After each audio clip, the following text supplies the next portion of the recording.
Welcome to the Bulletproof Cashflow podcast, the go-to place to gain financial freedom through real estate investing. Here we interview investors, mentors, and entrepreneurs who share their secrets and advice to help you build passive income. Let's get into the show. Hey everyone, this is Agostino. It's been said that if you're doing real estate in a big way, you're bound to get sued by someone over something. So putting a plan together ahead of time to protect your assets is important if and when it does happen. Well, today's guest has done just that and much more. He saw his friend lose over $3 million in a single lawsuit, and he decided to leave his litigation practice to help other people protect themselves from these frivolous lawsuits. As the founder of Royal Legal Solutions, he and his team helped thousands of real estate investors and entrepreneurs protect more than $1.2 billion in assets. So with all that, I'd like to welcome Scott Royal Smith to the show. Hey man, thanks for coming on. Hey, Agostino, great to be here today and spend some time with you guys. I'm into this. This is really like special for me to be able to come onto a show that's like yours, to really just unveil all of the secrets that all the CPAs and attorneys that I've worked with, for my own career, being a real estate investor myself now for over 8 years, achieving my own financial freedom through that process. And now I get the pleasure of running a company where our sole mission is to give away all the information and all the secrets for free. So if people can do stuff on their own, or they can hire us to help it do it for them. But the key piece here, man, is like in today's show, it's going to be all the secrets, all the nitty gritty.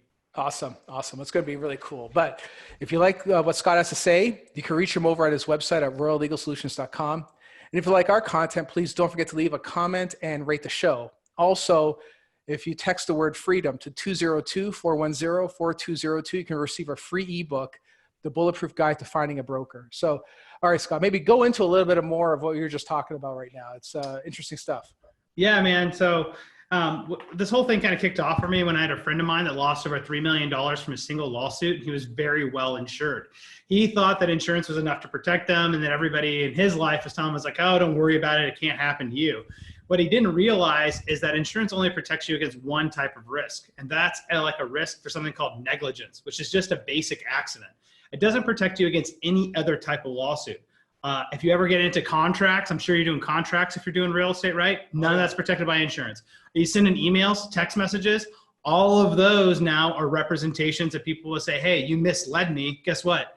Their belief that you misled them is an allegation of fraud, not covered by insurance, right? Even whether it's true or not. Yeah, whether it's doesn't matter. In fact, there's never been an allegation of fraud where they haven't said you're lying. And it doesn't matter how honest you are. Because remember, lawsuits are a business, and they're a business around being able to take money out of the unprotected pocket, right? And that's what we work on at Royal Legal Solutions. They say, hey, first of all, are you unprotected, right? Are you like my friend who lost over $3 million and you believe your insurance is enough to protect you?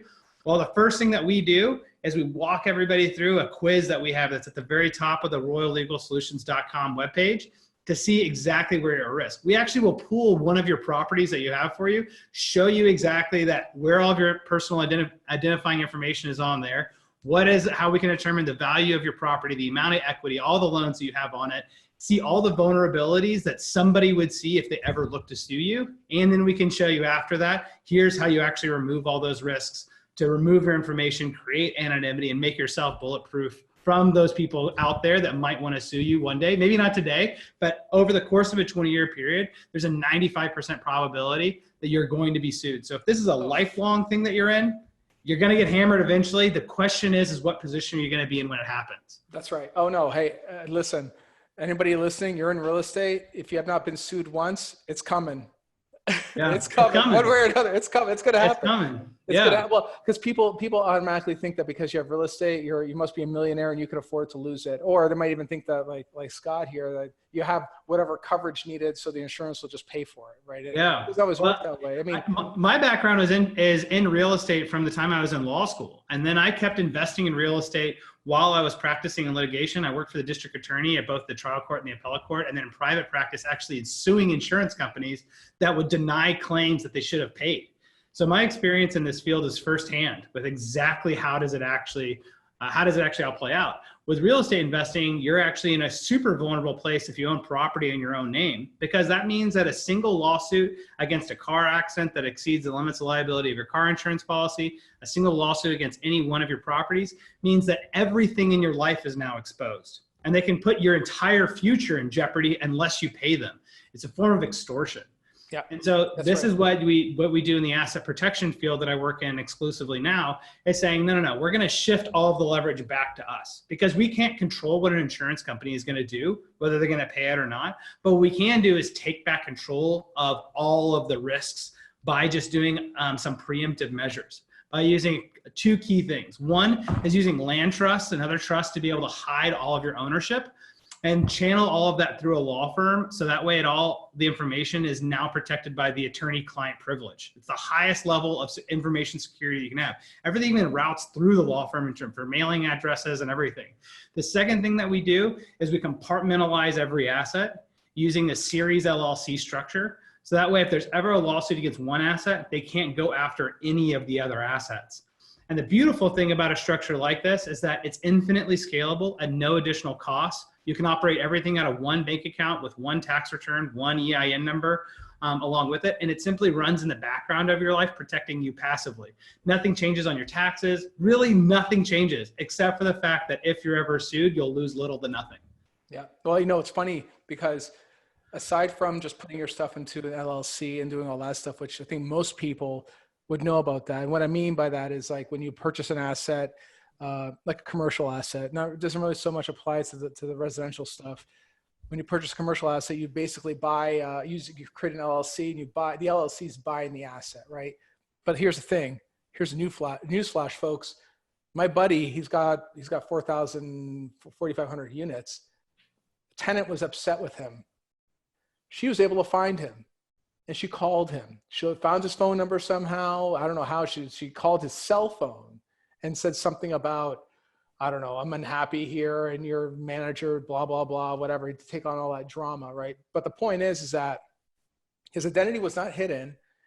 Whether he was exposed or not is a different story, but I guess it depends on the extent of how crazy the people are, right? But the point is that just setting up the LLCs and all that stuff may not actually be enough. I mean, the fact that he got found is a problem. He should have been found in the first place. It's a big piece, right? Because the issue is that if you just use a basic LLC structure, all your information is still out there, and people can still see the extent of your assets. And for me, that makes me nervous, because the more wealth that I accumulate, then the bigger of a target I become, right? So it's a non-starter. Rich people don't do that. Rich people don't own things, and they don't pay taxes. And that's why we create all of our clients to be like rich people into it, right? So the one thing that you do is the very first thing you do is that you look at how do we create anonymity of the asset, ownership of the assets, because we want to make it look like you qualify for food stamps. Because people that look like they qualify for food stamps don't get sued, right? Why? It's a bad business decision to sue somebody that looks like they qualify for food stamps. And so what we're doing is we're saying, well, what we're going to do is we're going to make whoever looks like they're going to come after you look like there's no money here. If they try to come after you, you don't actually own any assets anymore. If they try to go after the asset itself, they can only get after one asset. So it's a really small pool of money. And the whole time they're spending tens of thousands of dollars and dragging through months and months and months to be able to go ahead and just find out information about you, right? So what we've done is we're exhausting our enemies' will to fight and their resources, right? And we're doing it all with only having to set things up once. And then that structure just works for us passively to be able to give us all of these advantages. Nice. So let's talk a little bit about that. So let's say, for instance, I'm a small investor just starting off. I have a sixplex or something like that, and I plan on buying more. So what am I setting up initially? Like, what am I doing? Am I just calling you up and say, hey, set up this trust or something? Like, how does all that work? Yeah, so the first thing to do is actually to go to the royallegalsolutions.com website, take the quiz up at the top, and then that'll give us a snapshot of what the condition is that you have, what the number of assets you have, what your objectives are, some of the property addresses, so we can start to see, like, where are you exposed, right? But the next thing that we look for is to say, well, what is the strategies that are going to be appropriate for you in your particular situation? Now, for every single client, there's always a two-company structure. There's one company that's going to hold all of your assets, and it doesn't do anything else. All it does is hold assets. And the reason why is because we want something else, another company, to have all of these assets, and it doesn't have any connection to the outside world. So that way it has the least probability of ever being involved in a lawsuit into it. Now that's like, say, on your right hand. Now on your left hand, a completely separate company, right? That's not attached to the asset holding company at all. We call it an operating company. So you have assets and you have operations. Operating company doesn't own anything by design, but it handles all of the transactions. It's going to collect all the rent. It's going to hire contractors. It's going to do all the business. The reason why is because anytime it connects with any of those the contractors, entering the lease agreements, whatever the case may be, all of those things are things that you can get sued over. So when we want that lawsuit, we don't want it to go against us. I don't want to sign that contract because then my credit score is exposed. At the very minimum, my credit score is exposed to that, right? Into it. And by channeling it through an LLC that doesn't own anything into it, now it's just the LLC that's exposed. And I can just wind down that LLC and start up a new one. In the meantime, they only had a cause of action to sue that LLC, right? They didn't actually have a cause of action against me that can hurt my credit, and they didn't have a cause of action against the asset holding company that owns all of the assets, right? So this is the way that we economically shift it, where we have no risk and they have to spend a ton of money to even find out that there's nothing there for them to get. Interesting. How does this same sort of thing work then? You just meant when you said contractors, hiring people, that kind of thing. Let's say, for instance, you get involved with a really awful contractor, which there's plenty of them in that work in our space, unfortunately, right? And let's say, for instance, they do a bad job, they cause a problem for you, whatever, and you have this whole setup here. Technically speaking, are they coming after you, or are they coming after the LLC, or both? Like, how does that? Is there any protections around that kind of thing? Yeah. So the deal is that, first of all, anybody can name anybody in this country for a lawsuit, right? That's actually not what we're worried about. We're worried about how quickly can we get you removed from it. So if it's the LLC that entered into the contract that hired the contractor's suit is for a breach of a contract, because that's like where you sign the document that, hey, I want you to do this piece of work. Well, who signed the contract? That's the entity that's liable on both sides. Well, that was the LLC. Well, now the LLC's like, well, the contractor named me personally. Well, how can they can't name you personally to it and have it stand up, because it's the LLC is the one that's the member of the contract. It wasn't you. You're a manager of the LLC, but they can't sue you personally. Right. Right. And so that's where we get you dismissed from the lawsuit. This is why it's important to have forethought into how you're doing business. Because if you don't have forethought into how you're doing your business, what happens is that my hands are tied as your litigation support. And what do we do there? Because you haven't created any cards for me to play. So what I do for my clients is I say, we're going to create the most amount of cards, because I'm a litigator. So that way, if it ever pops up, we have the most cards to play. We've already thought through how to play them for years before this other guy just jumped into the ring, right? Imagine if you were a boxer, right? It's like trying to box somebody who's been training for years and you just learned how to do it. That's what it is, but in reverse onto them, because they're just hopping into a ring that they don't know what they're about to pop into. Hey man, you know what? Speaking of that, that actually happened to someone I know personally, where there's a guy that rents these houses, and it was a brand new house. He rented from a friend. And all of a sudden the garage door fell, air quotes, on top of him and his kid. Wow. It's a brand new house. It was a bunch of nonsense is what it was. It turns out he's an insurance scam guy. He does. This is what he does, right? So he didn't even tell the owner that it happened. He immediately called the insurance company. That was his first call. He didn't even let the owner know, right? But that's the point, though, right? It's like the insurance company. Fortunately, the insurance company got involved and checked it out. But that could have easily just have ended up with him filing a claim or something like that against the owner, and that's it. I mean, there's guys that do this for a living. Actually, this is his job. They're actually strategic about it, right? So this is where we talk about, it's like frivolous lawsuits, right? So for all of my clients that come into it, the way we describe it is saying it's like, you are Luke Skywalker. This is your journey about how to become a hero and achieve financial freedom and whatever you're going to do that. We're Yoda. We're just the people that have helped people at all phases of the journey just do this a few thousand times, of like, how do you actually build wealth through real estate and through your businesses, optimize for taxes and estate planning as we go through it. And the Darth Vader of this whole thing is those frivolous litigation attorneys that pop up, because that's essentially what that guy's doing, right? And it's actually pretty insidious. Like, I had a client of mine who had insurance on his property, and he's now in a major fight with his insurance company because that person actually sued based upon what's called gross negligence. And he's like, well, shouldn't my insurance company cover gross negligence? It says negligence here. I was like, no. Because gross negligence is an accident that you should have known was going to happen. I don't know how you're supposed to know an accident's going to happen ahead of time. But anyway, it's an allegation that you should have known that the accident was going to happen. Now, guess what? Insurance never covers gross negligence, just like they never cover fraud or breach of contract. Guess who also gets to decide whether it was gross negligence or not? The insurance company. So the insurance company actually gets to decide their own risk into it. Guess what are the claims that they usually always deny? Anything that's expensive.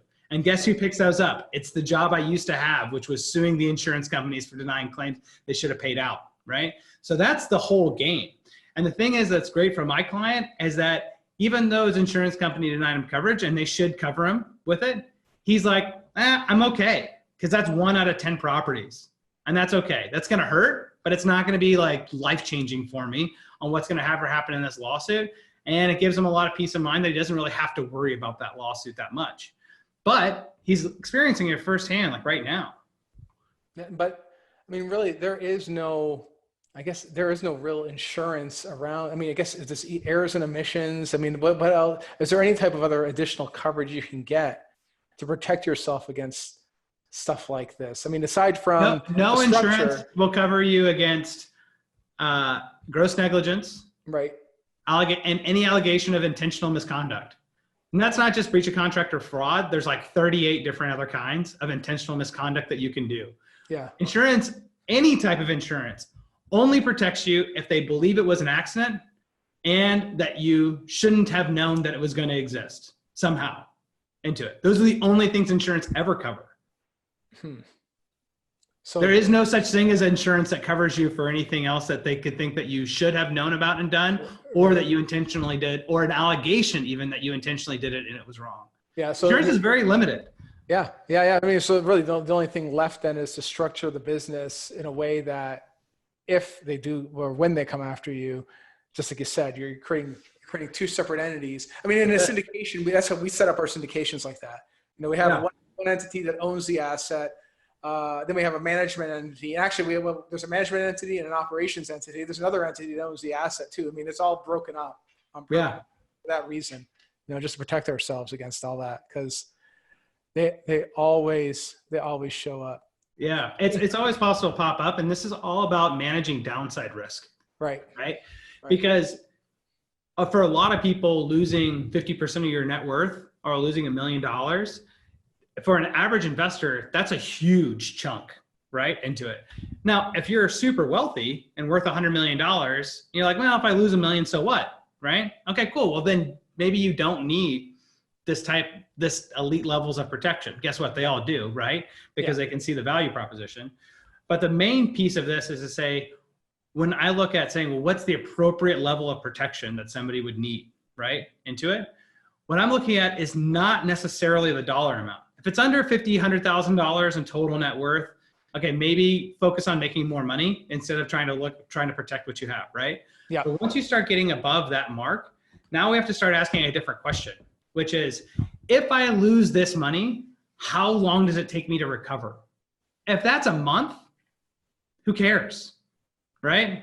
Don't waste your time. Go make, whatever, right? If that amount of money represents years of your life, well, then it makes sense to protect it, because losing years of the accumulation of wealth is not something that you can repeat. It's a no-go scenario. Well, you have to protect it. And especially as you get older too, right? I mean, maybe you busted your chops for, from your 30s on, and now you're sitting at close to 50. Can you really afford not to do any of this stuff, not to structure it properly, or even say, you know what, I want to try to save a couple $1,000. I'm going to do all this myself. I'm going to set up a land trust, because there's guys that do that, by the way. Yeah. They're almost always wrong. It's like 95% right, whenever I see this stuff come in, and even from the best people. And then, with just a little poking into it, I'm like, oh yeah, well, you missed this one critical factor that makes the whole thing not work. The whole thing that you thought you were buying, it doesn't work. It's like the equivalent of people that set up LLCs, but they don't do the operating agreement right and the minutes and all the other piece. Well, I did the LLC part. Yeah. But to make this thing actually functional, you have to do all of these other pieces, right? And that's what I saw time and time again. And that's why I built Royal Legal Solutions. So that way people can have a one-stop shop that specializes just in real estate, that it's for everybody in the United States, in every single state, in every asset class, to be able to cover that stuff. Because it's really about being able to save everybody time and operational complexity. So like, let's offload that to somebody else. So that way you can focus on deal making. That's the only thing we can't do for you, is go out there, find deals, raise the capital, and close on the deal. Everything else we can take care of for you, or other people can take care of for you if you don't like us or you think we smell funny or whatever, right? It doesn't matter, right? But that's where your head should be at. It should be at like wealth creation, and then who else can make sure that I'm like optimizing my taxes, having the asset protection, doing my books right, the banking, the accounting, who's watching over my shoulder and all those things. Because otherwise you spend 90% of your time doing operations and 10% of your time doing deal making, and it needs to be flipped if you really want to be wealthy and successful. And you also, here's another big one too that I've learned from going to Tiger 21, Go Abundance, like all these super high net worth wealth building types of dudes and hanging out with them for the last few years, is that wealthy people don't focus on getting wealthy this year.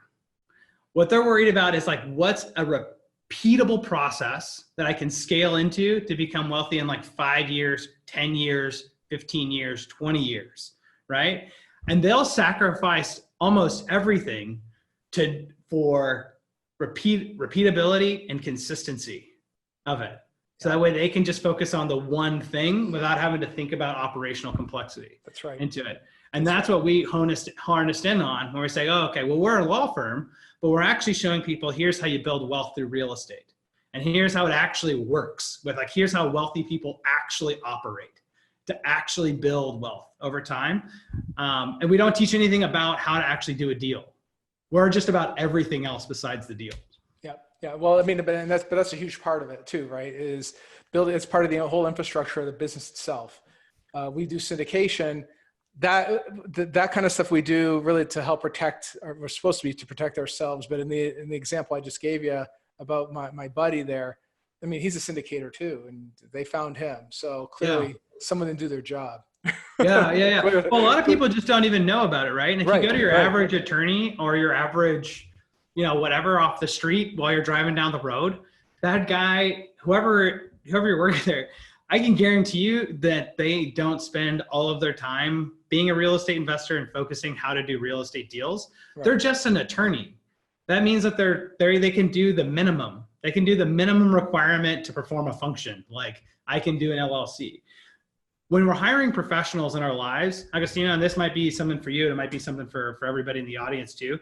I don't know, and maybe this is something you might have a different opinion on, I'm not sure. But the only professionals that I hire anymore are people that make money the same way I make money.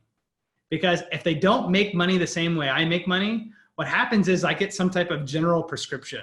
And then I end up having to go figure out all of the details on my own, and then have to quarterback it between all the other different professionals and systems that are going into how to make money. But if that guy made money the same way I made money, I can then ask him, how does it need to work with all the other spokes of the wheel? And how do those actually tie into like what you do? So I can ensure that my operational complexity is there. I already have his insights on how everybody else is supposed to show up to make this deal work. Lets me get a double check on everything else there. And so there's value that waterfalls off of this to actually slow down and just get the professionals that make money the same way you make money onto your team that you have access to talk to. And honestly, I would say don't do it until you have those kinds of people in your corner, because the number one rule of investing is don't lose money. And the only way you can make sure to not lose money is to have a great team. And that's what a great team looks like. 100%. I mean, and don't go on the cheap. Bring in the right people, the right talent to really help back you up, because you bring in the wrong people, they'll burn you. They'll set it all up and they'll burn you. I'll tell you, there's a boatload of attorneys and CPAs and other people out there that'll take money, but if they don't make money the same way you make money, then they ain't the right people. Right. You need different people. That's right. Yeah. That's right. Oh yeah. 100%. They have to be a real estate investor. All my attorneys are real estate investors too. So 100%. Yeah. Gotta be. Now, how does this setup offer any sort of protection from the estate planning side at all, or anything else like that too? Yeah. So the deal is that everybody's exact system for what they need is a little bit particular. right? So the general structure that works for single family home investors is going to be using like a series LLC structure or a Delaware statutory trust if you want a little bit higher protection and you want to avoid franchise taxes and other problems that exist for LLCs. And you can structure these companies in Delaware, Texas, Nevada, or Wyoming, and then you can use them anywhere in the country, right? And those are the perfect solution for a single family home investor. When you start doing like syndications, you have businesses, the other things, sometimes there's a mix between, okay, what's a scalable series structure look like something where I can create an infinite scalability for free versus maybe I need some traditional LLCs in here because, hey, when I'm buying that commercial piece of property, I actually have to do it inside of an LLC because of the financing. Okay, well, how does that tie in to my estate plan? Because I'd have these asset holding companies and then all my estate plan, my living trust as part of my estate plan needs to own all of my company structure, right? And all of my companies need to tie into that. So there's like a piece to this that says, oh, it's a little bit custom, but the basics of this is whatever way you hold your entities, you want them to be anonymous, you want all of your assets to be compartmentalized, and ultimately all of your asset holding companies that you have all tie into one living trust. So you have one document to control that allows you to avoid probate, avoid disclosing your assets as part of the public record when you die, allows your heirs to immediately access those assets, and have it all controlled by one document. So it's really easy for them to be able to do that. If you don't have a living trust, you don't have those pieces to put in place, you have to have it. And the reason why is because if you don't, the government actually just makes all the decisions for you for what happens to your assets when you die. Listen, that's huge, guys. If whoever's listening out there, you got to have all that stuff put into place, because the worst thing that could happen is if you spend all your time, years building something, and then next thing you know, something happens to you and you get taken. Now what happens? You know, it's like your family's going to lose all that cash flow, all that assets that you worked so hard to build for them. That's all gone. And the government's going to step in now. That's the last thing you need. Get a living trust, guys. You have to, you got to do it. Got to do it. You know? That's killer. That's killer right there. That's killer. So then tell me, Scott, what would you say is the book that you gift the most? Yeah. So our top book that we have out is actually our top 10 book. It's the top 10 things you need to know about asset protection. Yeah. And it goes through my top 10 strategies about like, how do you actually do the things that I've been talking about here? What is a series LLC? How do you do it? How do you do like things like equity stripping? You can create your own mortgage company and put liens onto your own property to be able to suck out equity if you have high equity positions, you know, and any one piece of property. Because even though it's compartmentalized, well, it could be a problem if there's $1 million in equity in that property. Like that's still pretty risky. Okay, well, we need another step, and that's where equity stripping comes into play there. We'll talk about things in there about like how do you use attorneys correctly to be able to mask your ownership of property. It's called a nominee trustee. I'm into that. And then there's a number of other strategies in there. And we have them all on the website. It's just our top 10 book on asset protection. That's just at royallegalsolutions.com. I definitely check that out if you're interested in what you've been hearing so far in this podcast. If you're looking to take your game to the next level of what is it that is not a business skill, but it's a life skill that you need to be able to develop to be able to take yourself into that 7-figure, 8-figure, 9-figure net worth. The best book of that is actually this book called Tribe of Millionaires. And it's written by a group of guys who actually built this community called GoBundance. It has about 200-ish members of it. And it's about it's an allegorical story, but it's about how do you form groups of people around you that have a common cause and mindset and values to be able to get where you want to go, even though you're not doing business with them. But it's like your accountability group. It's who are you going to go to that's going to say like, hey, you know, you told me that what you wanted was age-defying health. You wanted to go on bucket list adventures. You wanted to achieve your financial freedom. You wanted amazing experience with your family. What are the things that bind you together are most important to you? And how do you find other people in your life that resonate with those values? And then how do you check in with each other over time? I'm not talking about weeks. I'm talking about months, years, decades of accountability these guys have built with each other to be able to go into that 9-figure net worth place from zero to 9 figures in one lifetime all on their own and through real estate, most of it. Right? It's incredible stuff, but it takes that extra piece. So if you have a chance to check it out, I would check out that top 10 book from the royallegalsolutions.com website. And then I would check out Tribe of Millionaires. No, actually, I'm going to check that one out too, because your network is your net worth, guys. And I know the GoBundance crew over there. Yeah, it's strong. That's some good stuff. That's some really good stuff. Great guys. Yeah. All right, guys. Well, if you want to follow up with Scott, you can reach him via the website at royallegalsolutions.com. Hope you got a lot of good insight on asset protection. I certainly did. Thanks for your time, man. Greatly appreciate it. Yeah, man. Great to be here. And if anybody wants to get onto our text list, text Royal, ROYAL, to 474747, and then we'll be able to hit you up with any of the links for like all the stuff out of here. If text is easier for you than surfing through a website. So it's just go to 474747 and text in Royal. Yeah, we'll put that in the show notes too. Awesome. All right, guys. Thank you so much. Thank you for listening. We hope you enjoyed the Bulletproof Cashflow podcast.